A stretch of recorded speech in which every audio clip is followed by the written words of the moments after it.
ഖബറിലെ ശിക്ഷകൾ ഒരുക്കി വെച്ച റബ്ബ്, അടിമകളോട് അങ്ങേയറ്റം ദയാവായ്പുള്ള പരമകാരുണ്യകനായ റബ്ബ്, ആ റബ്ബ് നമ്മോട് പറയുകയാണ്, വലാ തമൂതുന്ന ഇല്ലാ വഅൻതും മുസ്ലിമൂൻ. മുസ്ലിമീങ്ങളായിക്കൊണ്ടല്ലാതെ നിങ്ങൾ മരിച്ചു പോവരുതേ.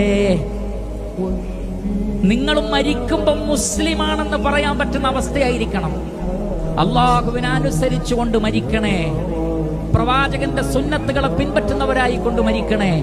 തൗഹീദിലായിക്കൊണ്ട്, ഈമാനിലായിക്കൊണ്ട്, ഇഖ്ലാസിലായിക്കൊണ്ട് മരിക്കണേ. വലാ തമൂതുന്ന, നിങ്ങൾ മുസ്ലിമീങ്ങളായി മരിക്കണം എന്നല്ല പറഞ്ഞത്. അതിനേക്കാൾ അബ്ലഗായ പ്രയോഗമാണ് വലാ തമൂതുന്ന, മരിക്കരുതേ, മരിക്കരുതേ നിങ്ങൾ, ഇല്ലാ വഅൻതും മുസ്ലിമൂൻ, നിങ്ങൾ മുസ്ലിമീങ്ങളായിക്കൊണ്ടല്ലാതെ. അള്ളാഹു ഖദറാക്കാതെ ഒരാളുടെ മരണം വരുമോ? അള്ളാഹു നിശ്ചയിക്കുന്ന സമയത്തല്ലേ ഒരാൾ മരിക്കുക. എന്നിട്ടും എന്താ റബ്ബ് പറയുന്നത്? നിങ്ങൾ മരിക്കരുത്, ഇല്ലാ വഅൻതും മുസ്ലിമൂൻ എന്ന് പറഞ്ഞാൽ റഹ്മാനായ റബ്ബ് നിങ്ങൾക്ക് മരണം നിശ്ചയിക്കുമ്പോൾ അത് നല്ല അവസ്ഥയിലായിക്കൊണ്ട് മരിക്കുന്ന ഒരവസ്ഥ നിങ്ങൾക്ക് ഉണ്ടാവണം എന്നാണ് പറയുന്നത്.